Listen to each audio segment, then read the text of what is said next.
Hello, I'm Paul Briley, and you're listening to Off the Comma. On this podcast, we explore all facets of what it means to feel stuck in life. We talk with people just like us who have found themselves sitting on a comma and not knowing where to go next. We'll unpack the experience, where they felt stuck, what they experienced, and what they learned. My goal is to inspire you by seeing yourself in others and finding possibility for yourself. Let's get into this week's conversation. And we are back with another episode of Off the Comma, and this is now officially episode 100. So this is like a huge milestone. I'm very excited about this because, first of all, it's 100 episodes, which is pretty cool. And we are now past the 2-year mark, actually. I haven't been celebrating milestones on the anniversaries, but it was May of 2023. So here we are, July of 2025, 2+ years, 100 episodes. And we decided to do a couple of things different for this episode. So first and foremost, what's going to be different about this episode is you see a familiar face here, and that is Austin Skelton. He was episode 2, and he was the first person that I ever interviewed. And the reason he's here with us today is because today Austin is going to be interviewing me, and this is going to be my story. So people have asked before, hey, do you ever think you'll get to a point where you'll be the one getting interviewed and we get to hear about your comma? And so today is that episode. So Austin, obviously, thank you for coming back. Thank you for being here and for what you're about to endure in hearing my story. So, but I'm looking forward to it being kind of fun. And again, thanks for being here. So I'll cue you up here in a second. Also, what's new with episode 100 is, as you can see now, we are going to be using video. So from episode 100 on, we're using video. It's not rocket science. It's not the earth-shattering. Many other podcasts are doing it. So if your preferred podcast platform has video as an option, it'll automatically pop up for you. If you're not able to see video, pop on over to my YouTube channel at Off the Comma, and you can watch the video version of this conversation. We have started, you probably saw it in your platform. We are, instead of just using episode number and name of the guest, we are giving each of the episodes a name. We're naming them according to a little bit of what that guest shared with us and some of the themes and so forth. So let's see, interviewing me, we're using video, and we are renaming the episodes so that now that we have over 100 episodes, it'll be easier for people to kind of shop for topics that are of interest to them. So nothing has changed about the episodes themselves. So with that said, I think we'll go ahead and get started. And I am going to hand it over to you, Austin, and let you kind of take it away. And, before you get started, if there's anything you want to share or say or tell us about yourself, then, feel free to do so before we jump in. Thanks, Paul. Nothing I really want to share or say to the audience other than if you want to learn a little bit more about me, go back to episode 2. That was a few years ago, as Paul mentioned, I believe 2 years ago. So some of the things may have changed, but not too much. I'm still the same old me at the core. And congratulations, Paul, truly on 100 episodes 2 years later. I mean, that is no small feat. How many podcasters and hosts of podcast series get to say that they've put out 100 episodes successfully and done it with such care and such diligence as you have? So congratulations to you and your team for making such a wonderful series. And it's really an honor to be back here. It's like a full circle moment. I was in your shoes. I get to say that now, 2 years ago, being interviewed and sharing the comma that I was stuck on. And now it's such a pleasure to be back and to be in your shoes. Typically where I'll be asking the questions and, giving the audience a chance to learn more about you. So let's jump in and get started. I believe you always ask the guests on your podcast how they would like to be known. So why don't you tell all the listeners here today or listening in the future how you would like to be known? Yeah. Oh, it's so interesting and asking that question all the time, and now thinking about how I would like to be known, like me answering that question. I think at this stage in my life, I would like to be known as someone who cares because so much of what I do and the choices that I make now, I look at through the lens of how are they going to impact not just me, but also other people. And I really do want to be known and seen as someone who is out to help people feel, better about themselves and see possibility in themselves. So, someone who cares. And in so doing, I choose to be and need to be an explorer to do that. And so I've really, over these past couple of years, been leaning into kind of just the full on explorer side of me, both in the work that I do, exploring content and concepts and ideas with people, exploring people through their stories, but also just the travels that I'm doing and the way that I'm just out exploring. It's like I even joke with I've joked with friends and even some of my own coaches that it's like, God, I've become so much of an explorer. It's almost like if I ever find the thing I'm looking for, then I probably don't want to find it. Like because it's exploring for exploring's sake. Like whatever it is I think I'm searching for, I don't know if I actually want to find it because then the exploring stops. Thank God there's always something else to find, right? That's actually going to show up in the story today. So I think caring, exploring, and just really curious, like, and that kind of builds on the exploring theme. Like, I like physically moving and exploring and that sort of thing, but I'm also just always curious. So I'm always asking questions, right? So Caring, exploring, and curious. What else would you like to tell us that about yourself that you may not have shared previously or not mm, in other words, how else you would like to be known? yeah. My life is very different today than it was 5 years ago. And it's very different than what I ever would have imagined it would be. And so I am leaning into, I kind of call it my weirdo self, my unconventional self, my nonconformer self. And it's interesting because we could go back and say, well, those things have always been there. They just kind of showed up or manifested in different ways. But I'm really leaning into parts and sides of me now that are like, because I'm an explorer, like, fuck it. If that's where I want to go, that's where I'm going to go. And I'm trying and or I work every day to just stop worrying about how does that compare to the rest of the world? How does that compare to life? Can't help it. I often do. And obviously, connection to other people is important. But uh, some of the things I'm doing, the ways I'm living now are just not what the norm has been for the past 30, 40, 50 years, or certainly not normal as compared to how I lived and operated through, the 30 years of my corporate life and that sort of thing. But I don't care. I don't care. So Mm. I Yeah. accept all benefits and consequences that come with my choices today.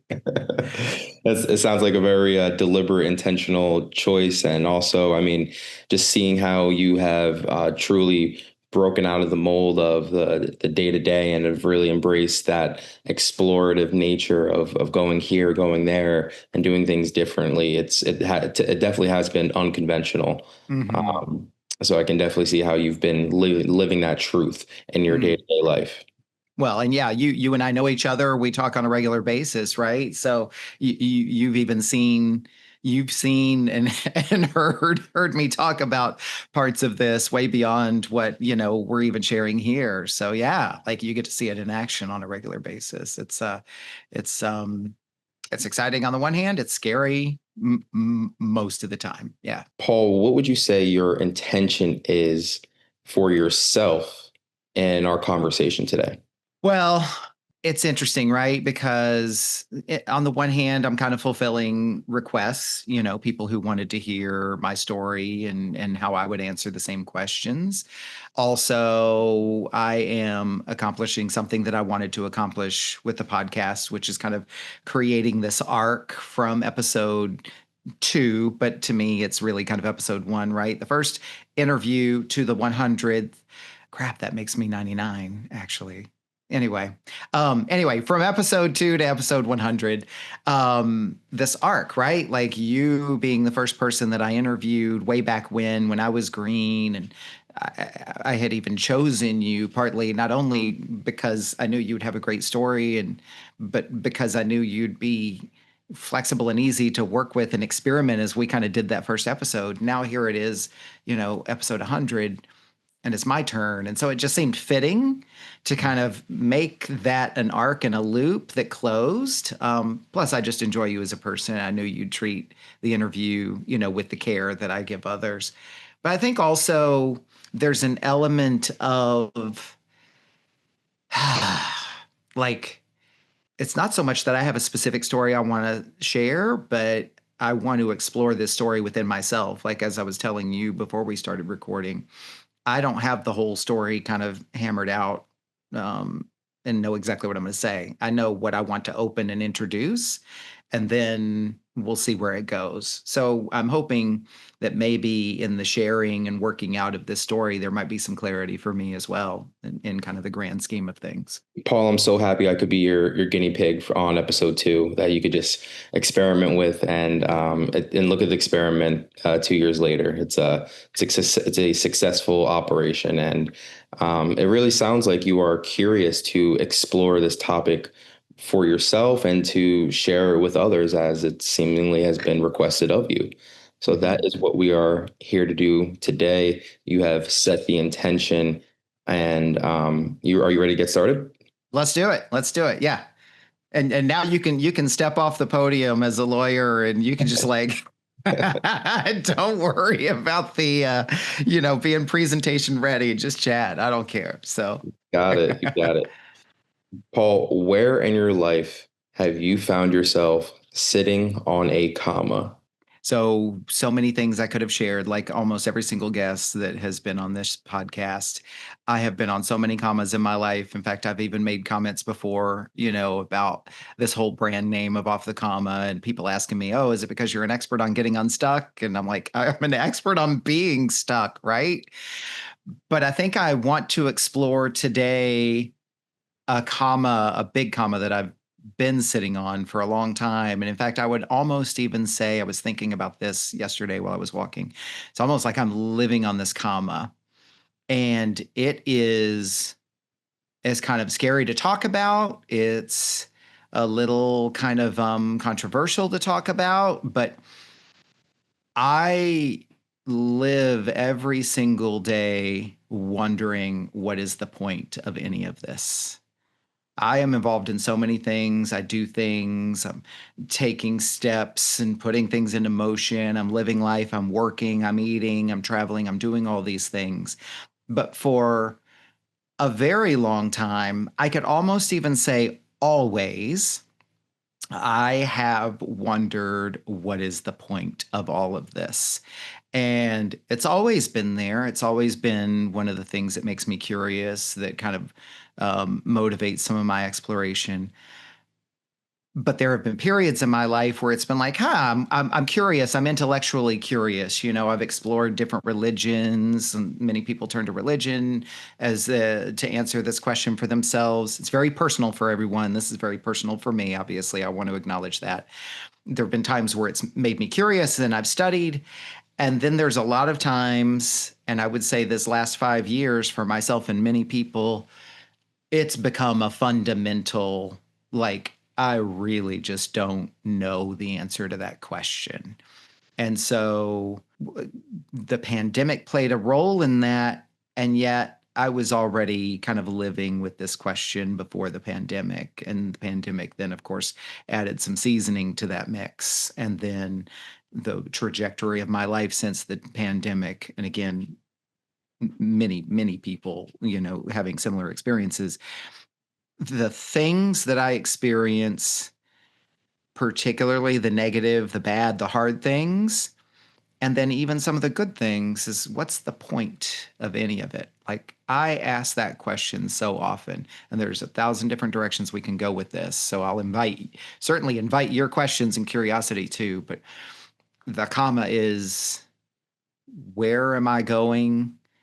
Why and what am I doing? What's it all for? There's more questions, right? But like, I do things and I do the things, and I'm showing up. As you all know, I show up for this podcast. I'm able to connect with people. I'm able to find moments of happiness amidst the moments of struggle and worry and anxiety. and I do the things, and it doesn't stop me from taking risks and chances and so forth. But I literally operate every single day doing all of those things without really knowing why and what's the point. I'll kind of stop there because, like I said, I don't really, there's not this long, lengthy story that I want to tell with a beginning and a middle and an end. It's like that's literally the comma I'm sitting on right now. And I don't necessarily know what to do with it. If there's something I should do with it, if it's a good thing, a bad thing, or a neutral thing, it just is. Every day I grapple with that question. So that's kind of where I'm at. It sounds like you are searching for some meaning or something profound behind what it is you're doing and what's the purpose behind all the things happening around you, Mm, to others. Is that fair to say? absolutely it is. And it's spot on because look, I mean, I teach for a living and I coach and I train and I read books and I consume content and I study other people and so forth. And it's interesting because there's this distinction between something has meaning or and something happened and I can pull meaning from it or take meaning from it. And then there's this idea of little meanings and big meaning and sense of purpose. Yeah, I think we can unpack that more, but I guess that's what I'll say to that is like I recognize that it's not that I can't find meaning in things or in everyday life and that sort of thing. This isn't the everyday meanings or the task or the action relationship specific meanings. This is the whole damn thing. Like, why in the actual fuck am I here and what's it all for? Like, it's that. It really sounds like you're asking, like, what is the purpose of life? Like, what is the purpose of my existence, others' existence, this world? Hmm. To a degree, yes, and I think, in all fairness, specifically as it relates to me, and this is that like outlier, weirdo, unconventional part of me, right? Because I can look at other people and probably not ask that question. I can look at you, I could look at friends, I can look at strangers on the street or people who have talked to me, and I could say, well, it's not so much that I could say I can see the meaning in their lives. It doesn't occur to me to question the meaning in their lives. How about that? So this is going to help me get some clarity too, by the way.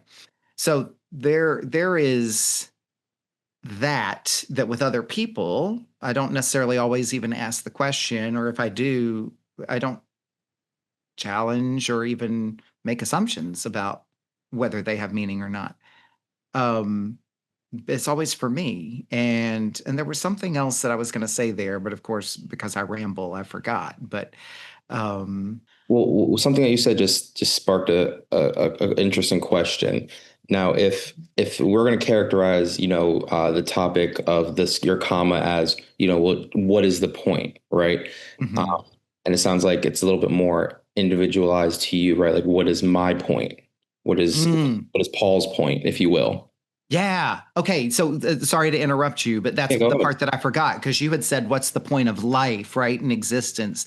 And I was going to challenge that, but no, actually, I don't think I do. Definitely, I'm selfishly much more concerned with what's the point in my existence. But I think to your point, in that exploration and curiosity is what is the point of it all. But even then, it's really interesting because there's so many different philosophers and creators and thought leaders out there throughout time and history who have addressed this. This is literally like a human question, right? One that is uniquely human. Um, who have all had comments and responses to that, right? That there is a meaning of life. Often it comes back to spiritual and religious answers and so forth.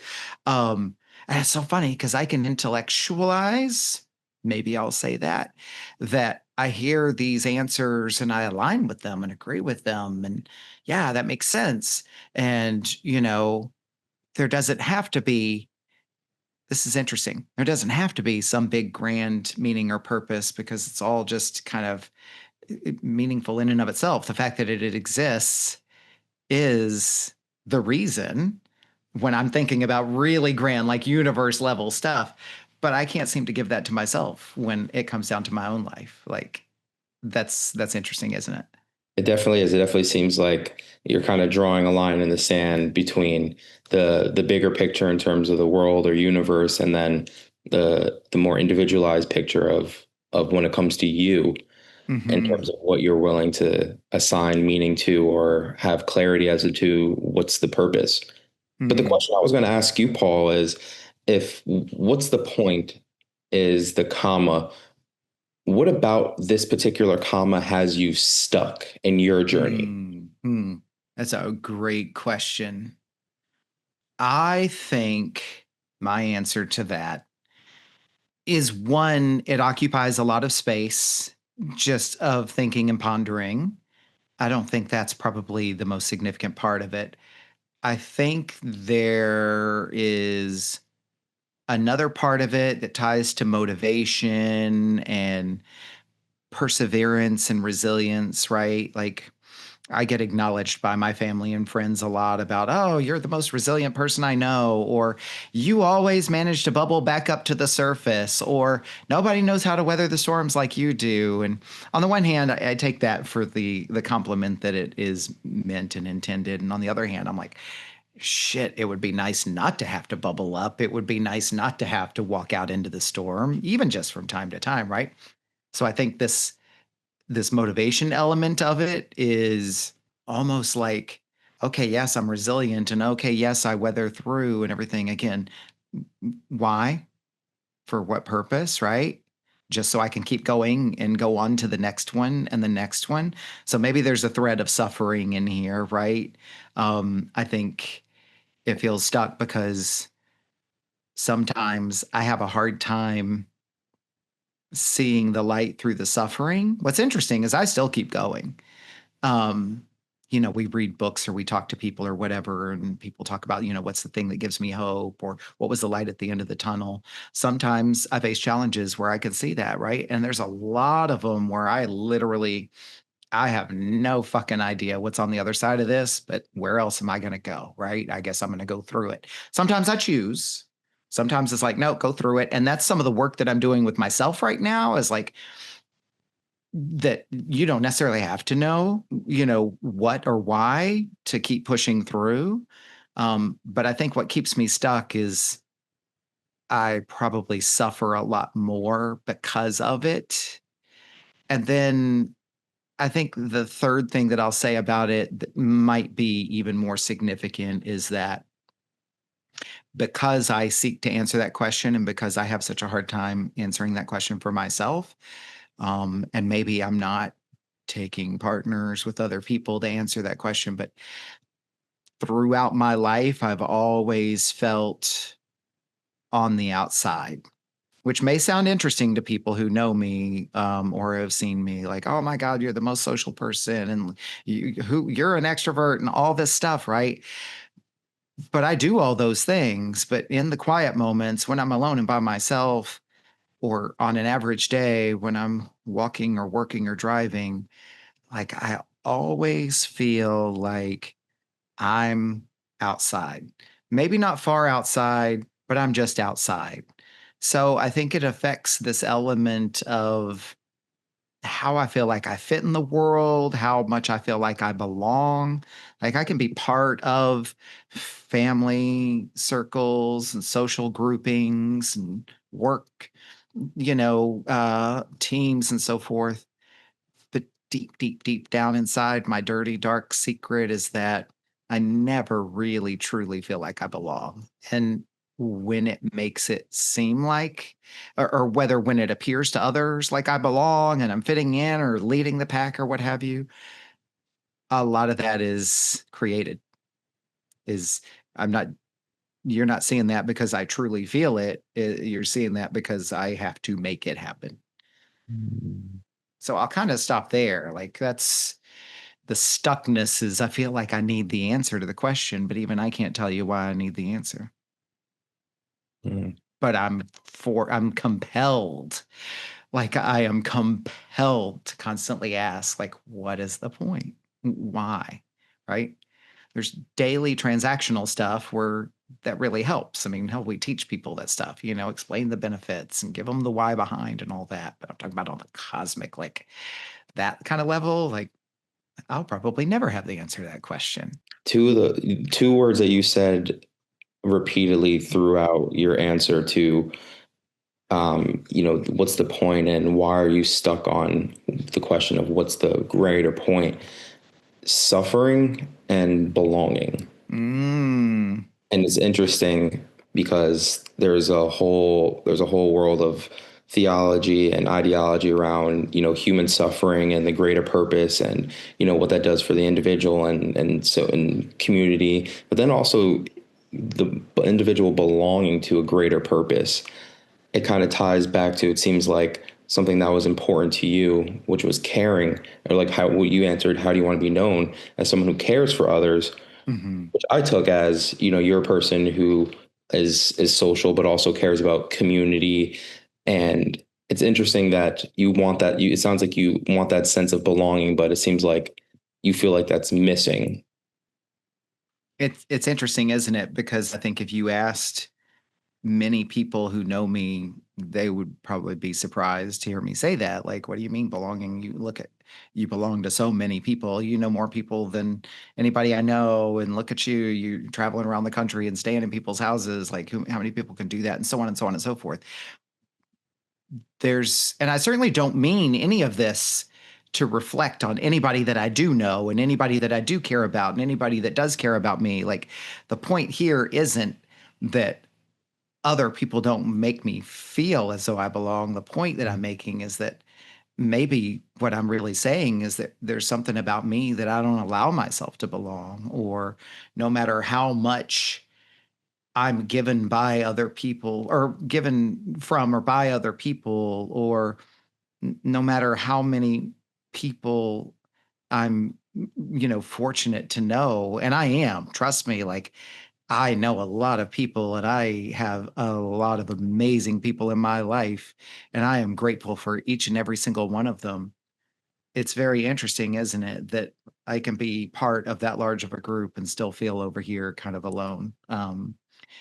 And and perhaps as we're talking about this, I think you calling out belonging is really important because it's not a matter of being made to feel welcome or being given permission to belong. Maybe it's a fit in. Maybe it's fitting in that I'm really kind of talking about. Like, I don't feel like I fit. What you're saying, it doesn't sound like it's anything external or has and that necessarily has to do with other people's actions or inactions. It sounds more internal, and it Mhm. sounds like what you're kind of reflecting on now is, do you feel like you fit in? Do you feel like you're either secure enough or you just have the desire to extend yourself into this community or into this space to make that symbiotic relationship of belonging, right? Because it takes two to tango, right? There's one party, like you said, that anyone can make you feel welcome or invite you or do the things that would be typically done to make someone feel like they belong. But then there's the other end where you have to be on the receiving part and say, I accept. I'm willing to Mm. take a step forward. And it sounds like that part is, maybe where you're stuck on in certain situations. Is Mhm. that I fair to think say? so. I think so. You bring up a good point, right? Like, if I'm invited and I'm welcomed and I'm loved and I'm cared for and I'm embraced, then what's the problem, right? And yet here I am over here, like receiving all of that and still always feeling like I don't fit in. So to hear you kind of put it back to me, it's kind of like, then what would it take for me to allow that to be true? What would it take for me to accept that, right? And I think that is part of this kind of unanswered mystery and the what's the point of it all? It feels like two separate things, but I'm sure it's all connected. It's all part of the same thing, right? Right. So with that being said, Paul, what has sitting on this comma created for you? What has sitting on this, what is the point of my existence, my point of being? What has that created for you in your life?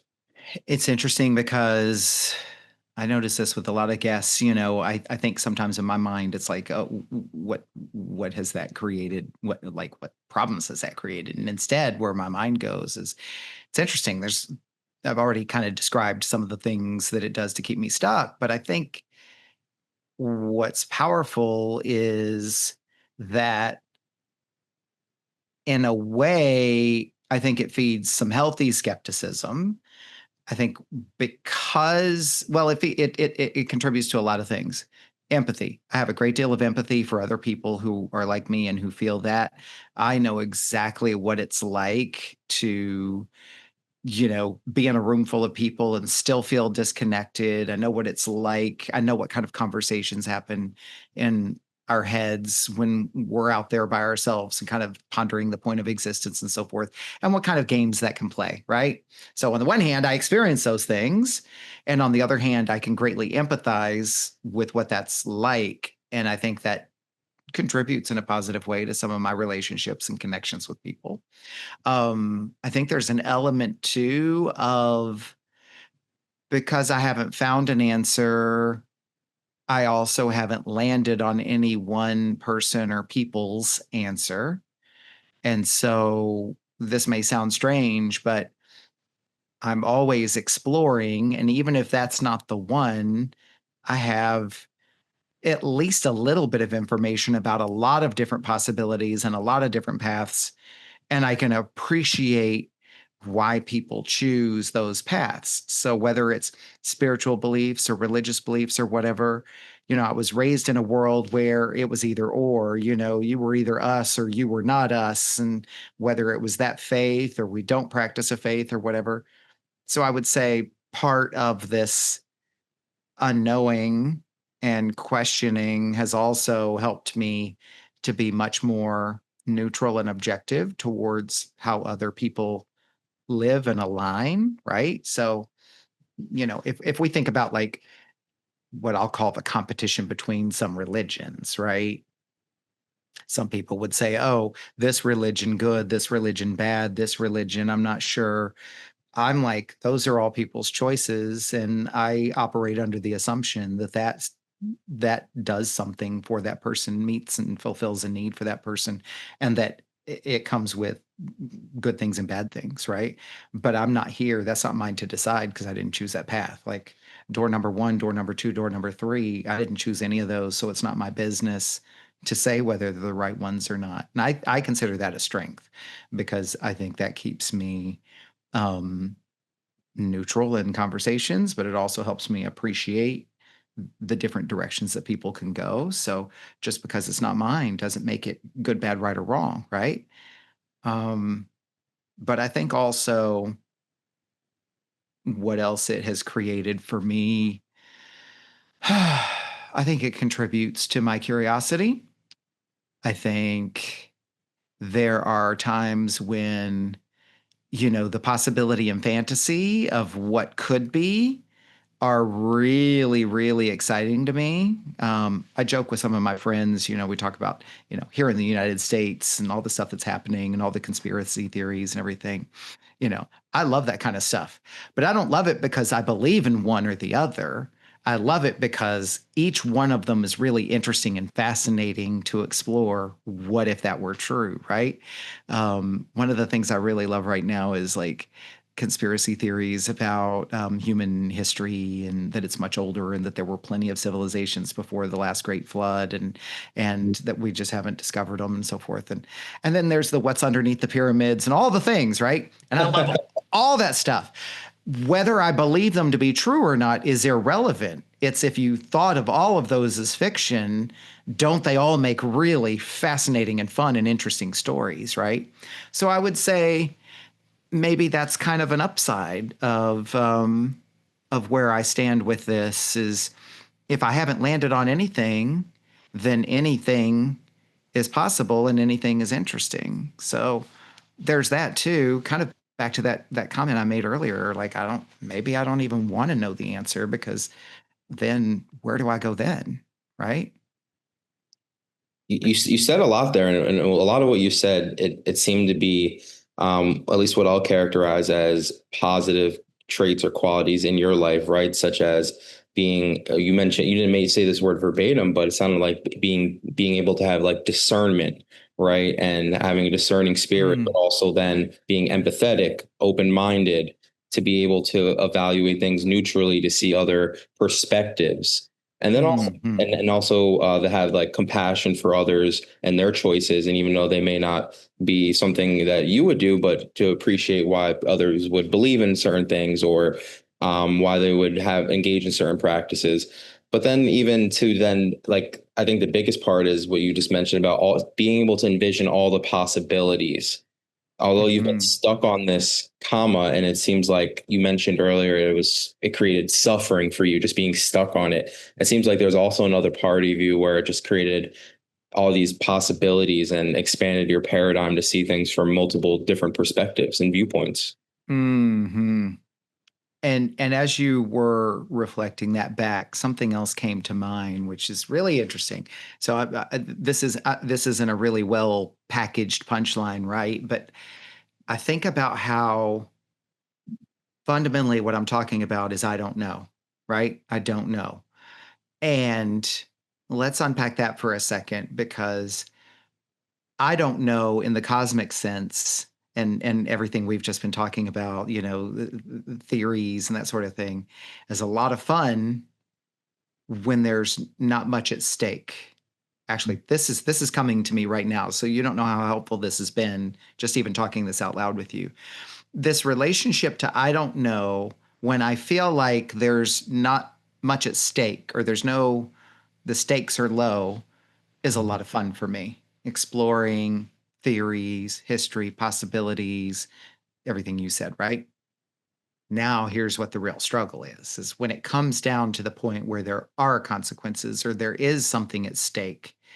That's when I really, really struggle with it. So, in the grand scheme of things, like, why are we all here? Where is it all going? To be honest, and it's kind of contradicts what I said earlier, that's not as big of an issue for me when things are normal or things are going kind of usual and customary, or even when things are good. But man, when things are bad, that's when it's like, what's the point? I was sharing with you before we started recording. Here's a great example, and it's fucking recent too, right? Like, this will be interesting. I think a lot of people will be able to relate. So, unfortunately, I had a little fender bender back in April of this year, right? I was in the parking lot of a state park where I had gone to have a moment of peace and connection with the universe and all the things. And while I'm warm and fuzzy and excited about moving on to my next destination, I very slowly back out of my parking space and into the car behind me. Minor accident, but it was my fault. 100% my responsibility. Everybody agrees, insurance company agrees, etc. $1,000 deductible to get it fixed. The other car gets it fixed, and so forth. Now here we are, July of the same year. Insurance comes up for renewal. One of the largest national companies who offers this service, product, whatever. My insurance premium at my renewal date is going up by $4,000 a year, 200% increase in my premium rate. And of course, the policy renewal document says it's because of the at fault accident and so forth. But I will have paid, all they were bumper replacements, right? I will have paid for those two bumpers by the middle of next year, right? And they will still continue to take that money. Like, that is an unexplainable increase. And it's those moments, whether it's right or wrong, but when that stuff hits, especially when it comes to money, because that is my core wound, right? That sends me into an atmosphere of, not only the survival stuff, like where am I going to come up with the money and oh my gosh, and this and that and the next thing, but what in the hell is it all for? And then I start going down the pathways of capitalism and the current economy and the state of affairs in the country and all that kind of stuff. But like that and hundreds of other examples like it, when it has stakes, like when my skin is in it, that's when those questions really kick in because I guess maybe there's a part of me that's like collapses all these questions into one. And then suddenly it becomes a matter of survival, right? But, and I survive it and I get through it and I'm usually a little bit poorer as a result of it. But why? What's the goddamn point? I mean, honestly. you know? So Yeah, yeah. do with that whatever you will. No, I definitely think that was a relatable example. And I think it really explained well what you were trying to illustrate, which was when the stakes are low, it seems like uncertainty is good for you, right? Or it's you Mm, don't mind it, or it's interesting, it's intriguing. But when the stakes are high, right? When you have some skin in the game, one way or another, or however that may show up for you in your life, it's all of a sudden it's a different animal. You mentioned going to survival mode, and then kind of seeing maybe things be a little bit more catastrophic or a bit more mm, apprehensive towards that uncertainty when the stakes are higher. So that relationship in and of itself is interesting as it pertains to your particular comma of what is the point of all this? mm-hmm. And that has me wondering, right? Like through all of this, and even as we've been talking about it today, what have you learned about yourself after sitting on this comma? You used words that are so timely and so relevant, right? Like you've been presenting back to me words like suffering and that sort of thing, right? And you were talking about catastrophic. I mean, I literally have just been working with my coach too on this catastrophic thinking and how something bad happens and automatically it's all going to fall apart and gloom and doom. I'm learning some unpleasant things about myself, or I should say, some things about myself that it's unpleasant to look at and face. Right. I'm also learning how to be very careful with my language, by the way, because words do matter, and not just how we approach each other, but the words we speak to ourselves. I'm learning about that. I have a lot of work to do in that arena, by the way. Um, I am learning how easy it is for me to slide into catastrophic thinking. I am learning how much of my framework is around binary thinking, all good, all bad, very little in the middle. I am learning that not all things have to have meaning, and that we can create our own meaning. In fact, even as I say that out loud, then it begs the question, what am I searching for? If they're really, if I had, and I potentially do, hold the fundamental belief that really there is no meaning in any of it, then isn't it incumbent upon ourselves to then create the meaning, right? And I think a lot of people have, right? If you read and if you follow thought leaders and other creators and so forth, I mean, I think there's many people who have been saying that. Viktor Frankl's Man's Search for Meaning, right? He was ultimately talking about creating his own meaning. I went through a training program for coaches that was all about that thing didn't inherently have meaning. It's what you took from it. The sober coach training I went through, one of the taglines we use or the catchphrases is it's not what happened to you, it's what you made it mean. So I think I'm learning to challenge the question. Um, I've also learned that I don't like to challenge that question. Mm. I've learned that there, for whatever reason, is a part of me that, regardless of how much I suffer, really protects that question from having an answer. I don't know what to do with that. That's interesting. And I've learned how much I will allow myself to suffer. Um, and I don't know how that necessarily connects to the thing, but because you were reflecting it back and because I was sharing it, it's like how much suffering is embedded in my day to day. And it's so interesting because I can go from everything's great to boom, something happened, car insurance premium, suffering, suffering, suffering, suffering. As soon as I have an answer and a solution, all's good again, and it's forgotten. It's forgotten, which I think is interesting. Maybe it's a tangent, but it's like maybe that's why I suffer so much. Is because I don't seem to learn the lessons. I forget the past and move on. It's a very childlike quality, right? But all good again. I've got my ice cream. Here I go. And then trip and fall and ice cream in the face. It's like you tripped on these shoelaces before. Why didn't you tie them? Right? So I don't know. That's a little out there, a little crazy, but No, not crazy at all. Because that what you just said, right? That notion of it seemingly like maybe not learning from your mistakes, but just learning from the past and learning from your choices and actions and inactions and what results those have created for you in your life and for others, and how you intentionally want to be after having that wisdom and having that learning. It seems like it's something you have that awareness of, but Hmm. it's something that you maybe for whatever the reason may be, you just default back to in terms of it seeming like, okay, things are catastrophic, but then things are great and awesome. And I'm just it seems like almost like a, I don't know if default setting is the right word, Hmm. or where you kind of go back Hmm. to an equilibrium of being. If I don't know if Yeah. any of that resonates with you. What do you think?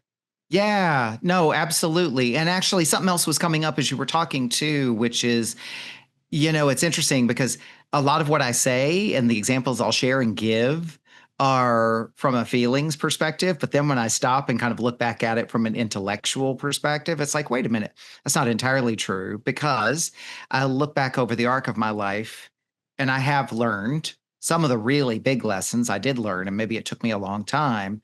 Um, and that actually attaches and overlaps with this other thing.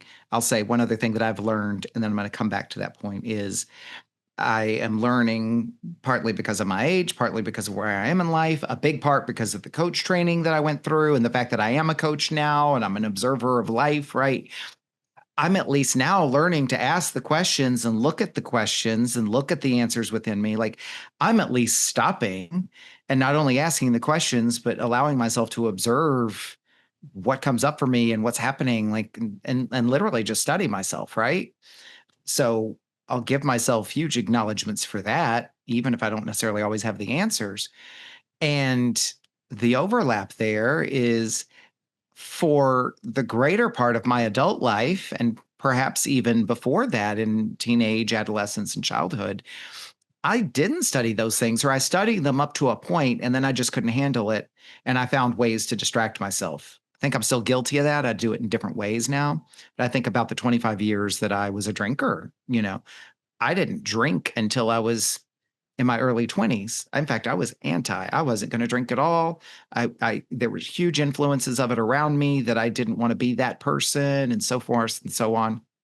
Started drinking, and like so many people in the world, it became part of my life and social and all that kind of stuff. And then, you know, I used alcohol to turn off my brain and to at least just escape from some of these worries and life's problems and so forth. And then it became a habit and it was a daily ritual and so on and so forth. And so, when I quit drinking in 2021, then, like so many of my peers who have done the same thing, then it's like the problems didn't go away, but one of the ways that I numbed them did.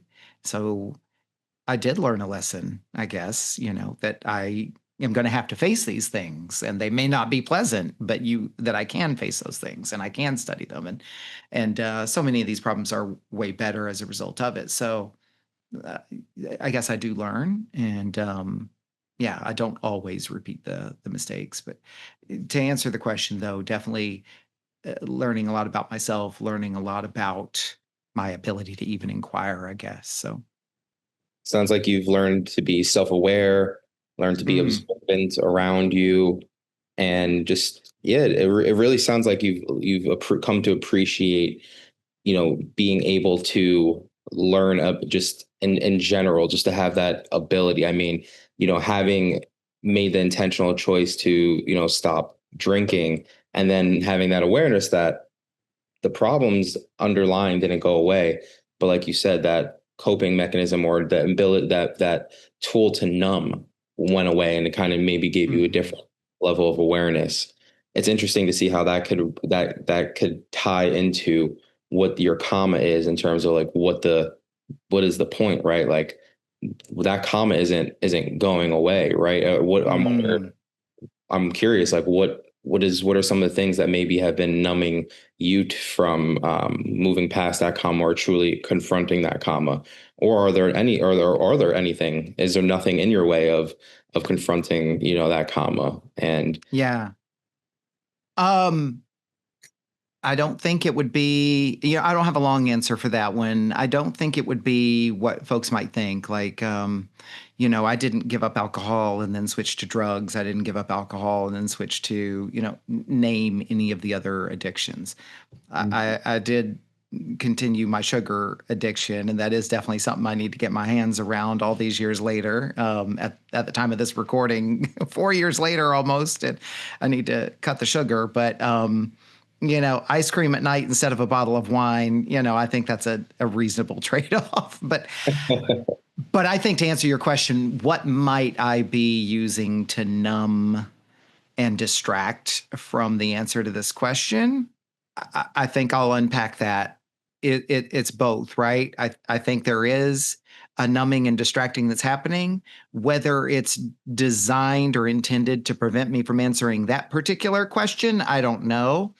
But yes, I do still do a lot of things that probably keep me from answering questions. Or here's how I'm going to answer that. I am addicted to busyness. I'm addicted to worry. I'm addicted to seeing around corners. I am addicted to planning and preparing and trying to prevent worst case scenarios, right? And so, anytime, one of the things I'm actively working on right now is changing this in myself, which is typically something bad happens and I go in immediately into problem solving and fixing mode, and I'm busy and there's hustle bustle and there's activity, and I do so many things to try to solve the problem and suffer greatly through that process. And what I'm trying to do now is slow down. Um, Doing a lot of work around recognizing two things. One, I don't have to assign blame to the problem, because all problems are my fault. All good things were a gift or a blessing that came from someone or something else. So there's some of that binary thinking, right? Bad problems, my fault. Good things, you were just lucky, right? Um, my coach will be proud to hear me say that, by the way. And the other thing is believing that if I just work hard enough, I will find the answer. I will find the solution. That is an addiction of mine as well. And so I'm actively working on slow down, stay in the moment, stay present. And that phrase gets thrown around so much and it's so common. And yet, what that means for me is literally having to stop the conversation in my head that says, oh my God, you got to fix that. And if you don't fix that, and by the end of the month, if that invoice hasn't been paid, then suddenly you're not going to be able to pay your bills. And then the chain of events is going to happen and you're going to be homeless and so forth. Like, I have to stop the conversation, like literally just stop the conversation and be okay with, I haven't solved the problem. I haven't solved whether or not that invoice is going to get paid. But what I have done is stopped the conversation right here in this 5 minutes in the car. And I've stopped myself from panicking and freaking out. And maybe I've just delayed the problem. But the truth of the matter is if I'm panicking, I ain't going to solve the problem anyway. And truth be told, there's nothing else I can do today at 6:45 in the evening to solve that problem. So stop panicking, stop freaking out, get present for a moment, and then trust that either tomorrow I might have the answer or an answer will come to me. Or I used this analogy that, that problem is out here 3 days hence, and perhaps I'm not even meant to solve that problem until that problem has slid from the future into the present. And now that's where I'm supposed to deal with it. So I think that's kind of a tactical and tangible way of me explaining, what I've learned in terms of being present is you don't even try to solve it right now.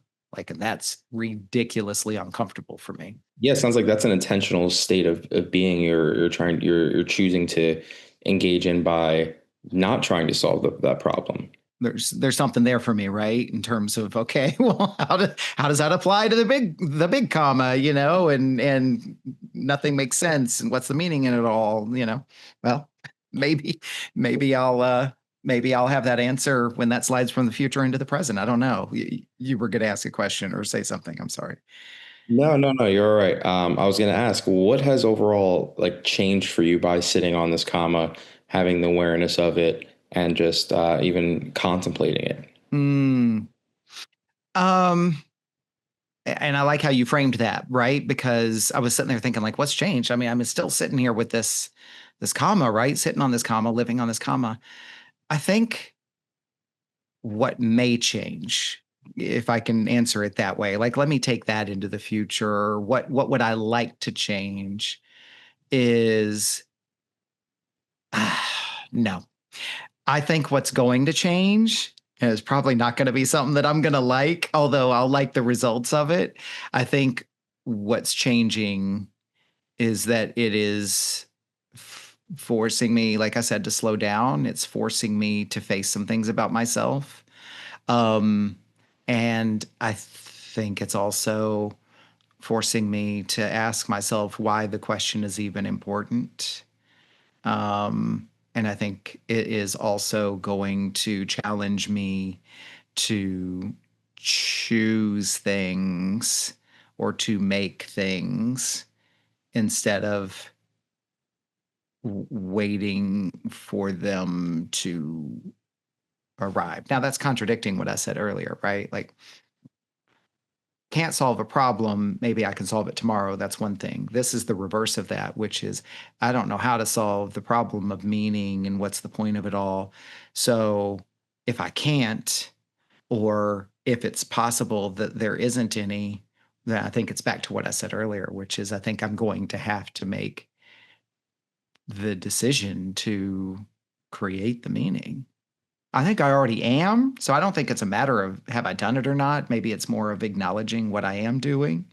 So, and I think there's also inherently in there fundamentally, and it's not comfortable for me to say this, but I think part of the journey forward is exploring, well, who am I?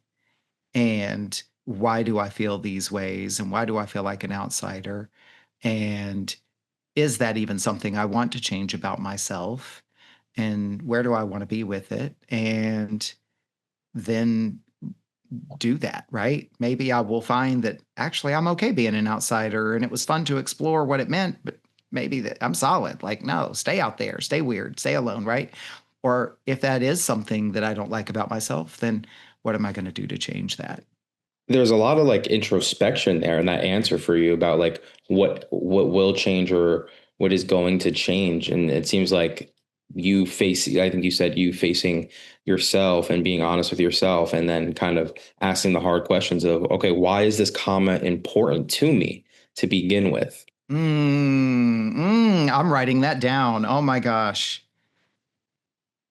And so it seems like what is going to change is how you answer these questions and then maybe even how you choose to be after sitting down and having some of those introspective moments.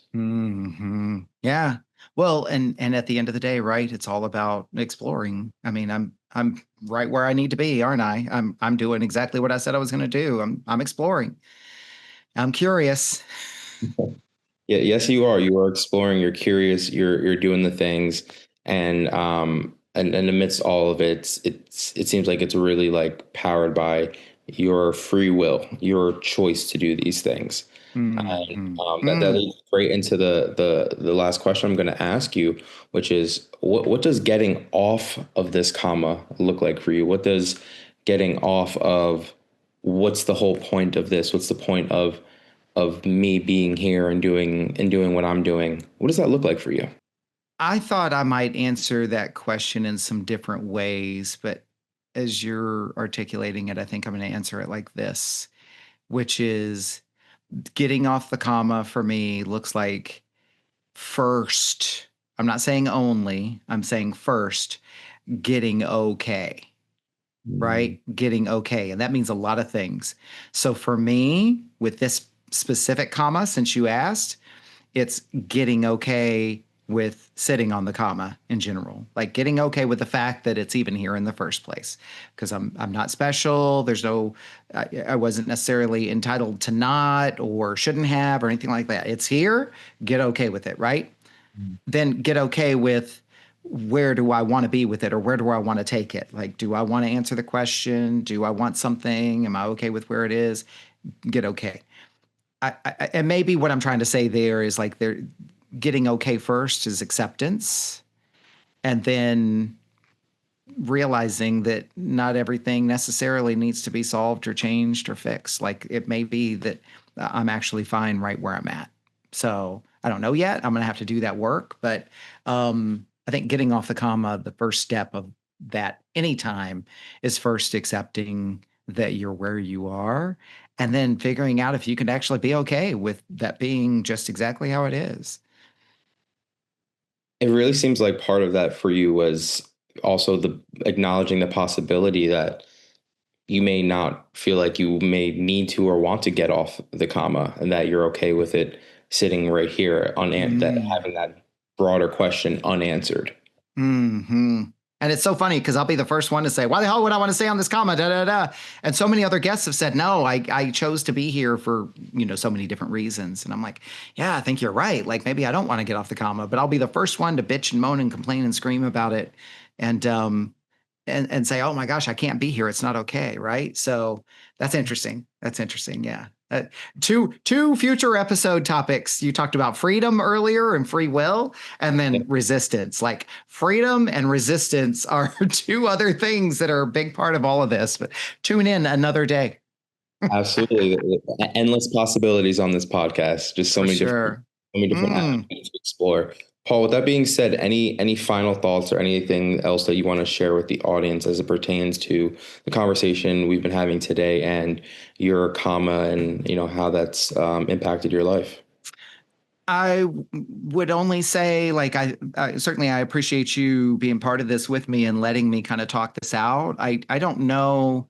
This is what's interesting about this work and what we do here with letting people tell their stories and just listening, right? Is I don't know that I necessarily solved anything for myself, although I have some really good things to work with in my own kind of work and reflections and so forth. But I don't know that I intended to solve the problem or that it even is a problem, right? But man, it sure was powerful to kind of say it out loud, to talk it out loud, to to be listened to without being challenged or, being told how it's supposed to be. So I get to experience what it's like now for my guests and is so valuable for me. And I did, I think, what I set my intention as for this conversation, which was to kind of explore it and to talk it out, and I think have some new insights into it. But also, like it was one more step on the journey. So thank It, you, I appreciate it. it was my pleasure and privilege to be in this space with you and to help you explore this and to, watch you honor your intention all the way out and walk away seemingly empowered with more knowledge. And it's great to hear you say that, you have some work to do. And, I definitely want to take a moment to acknowledge you for being Mm, open, vulnerable, and just really candid in terms of how you explored what this comma looked like for yourself and how it even frames your point of reference, how you interact with the world, and how you're still figuring it out. I think that really can resonate with a lot of people out there because you know mm. sometimes people sit on commas for days, months, years, and Lifetimes. lifetime. Exactly. So I think that was definitely relatable. And I know I Mm, can relate to it personally as well. thank you. Awesome. Well, shall we get into those wrap up things like Yeah, contact and acknowledgments, right? absolutely. I Absolutely. said it was totally cool that we play. And since this is what I normally do, I mean, folks know how to contact me. Obviously, they're listening to the podcast, but just like I do with other people, don't forget, I've got a website, offthecomma.com. You can find me on Instagram. I'll tell you, I'm not really active there, but I do post about this podcast there. So that also is off the comma with underscores between the words. And you can find me on LinkedIn at Paul Briley. Links are in the show notes. And every episode, I offer for guests to share their acknowledgments, like the opportunity to lift up voices of others and to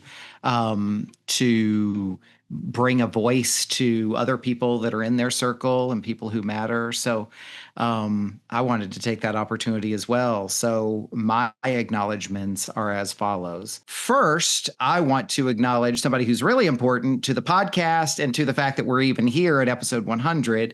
And that is our producer, Sonny Etchell. And his business is Podlux, podcasting and web services. I'll certainly put his information in the show notes. But Sonny has been my producer and editor. He says editor, I say producer, because to me, it's just like the whole thing, right? But Sonny has been here since the beginning, and he has been with us through all the episodes. He's the one who makes stuff happen. He's the one who, after we're done with these interviews and these conversations, he puts the files together and makes sure that what you listen to is the quality finished product. And he's also the one who's kind of facilitating us into the next 100 episodes with video, and then also potentially some new ideas that we might be working on in the future. Who knows? I want to acknowledge people who have really inspired me on the journey throughout life, but more particularly in these last 5 years of exploration and discovery and so forth. And there's no one specific. It is literally the entire creator community out there, particularly online and beyond, who have been brave enough and courageous enough to spend their time and effort and resources to go out and create content like YouTube creators, TikTok creators, Instagram creators, LinkedIn creators, particularly those creators who take the time, effort, and energy to research, cite, and source and share objective. I mean, always there is an element of subjectivity to our motivations and intentions, but I have learned so much since 2020, and particularly with the beginning of the murder of George Floyd. I have learned so much online from creators who have shared about history, socio-political, even just, fun stuff, these conspiracy theories and stuff like that I've been sharing. But the folks who truly present content with the spirit and intention of letting you make your decisions, letting you make informed choices, letting you think critically about it. I just am so in awe and admiration of those creators. I've learned a lot, and I just want to thank those creators, and whether they ever realize how much they are appreciated, they are. And I could certainly go into and tag countless creators, but I'm not going to. Collectively, as a community, they're very important, and they have replaced the media in our country that has been co-opted, and so they are the new media. So I very much appreciate that. Also, a couple of organizations that matter to me. I want to acknowledge the NAACP Legal Defense Fund. I learned about them back during 2021 and have been at least financially contributing to them, but they do important work because they are active in the courts all the way up to the Supreme Court on issues that matter not only to people of color, but I will say one of the things that I have learned, that if a Black person is fighting for their rights, they are fighting for everybody's rights. And so that is an extremely important organization because they're one of the many who are standing up and challenging and speaking truth to power right now. Also, I was on the board of directors of this organization for 6 years. I know I have mentioned them numerous times, but New Jersey Orators, which is a very small and scrappy nonprofit in New Jersey, it teaches the art of public speaking to school-age youth and Black and brown communities. And they do very important work. And I have seen that work for 6 years. And let me tell you, when you see a young man in a collared shirt who's 8 years old delivering oratory that would shame most CEOs that I have seen speak at conferences, you see the power in it. And there's 1,000 other reasons why they're important. Two more. I want to acknowledge McLaren Coaching and Cami McLaren because that is the coach training program that I went through. You also went through, Austin, which is pretty cool. And objectively, I want to say that it was important to me, not just because I like all those folks and everything, but that year of training that I did to become a coach was not just about me becoming a coach and having a profession, but the amount of work that I did on myself in that year which a lot of our conversation here really kind of is a reflection of, was super important. So I just want to acknowledge the work that Cami and her training team does to train coaches, and even people who don't want to be coaches, who just learn a hell of a lot more about themselves through the process. And then lastly, also in the coaching vein, the Sacramento chapter of the International Coaching Federation. That's my community, my tribe back in Sacramento of other life coaches like myself who, we support each other, we support the community, and we stand for standards and ethics and truth in the profession. And so I started out volunteering with them and as a member, and then gained a whole bunch of friends from that organization. So, and of course, I'll have links and descriptions in the show notes as well. So I'll let you close us out, Austin. Absolutely. Absolutely. Shout out to all the organizations and individuals that Paul just acknowledged. Definitely can resonate with several myself. Paul, it's been, again, a pleasure to be here. Shout out to you and your team, your production team, and for creating these episodes. Congratulations again on 100 episodes. What a huge milestone. I just, again, am so honored to have been here, to be able to be the questionnaire, and to be able to be with you today. And again, what a full circle moment being back on the podcast again. So thank you for having me. Shout out to everyone listening. Shout out to all the acknowledgments. Again, links are in the show notes, as Paul mentioned. And if you're here listening, right, drop a comment, drop a like, share with 3 people who you think could really benefit from listening to Paul's story about his comma and overall what is the purpose here. So, Paul, thank you again for having me, and hopefully I'll be back again soon. Yeah, for sure. Thank you. What an honor it is for me to hear and share these powerful stories. I hope you feel the same way. Think about what you learned from this conversation. I encourage you to write it down in some form of journaling or reflection, because surprises can reveal themselves to you when you write your thoughts down. If you were moved by today's conversation, pass it along to someone you care about. And if you do discover something you'd like to unpack further, book a call with me and let's talk about it. My links are in the show notes. Be sure to like this episode and follow the podcast here on this platform and all social media at Off the Comma. Feel free to interact and comment. Thank you for listening to this episode of Off the Comma. As always, keep noticing and keep listening.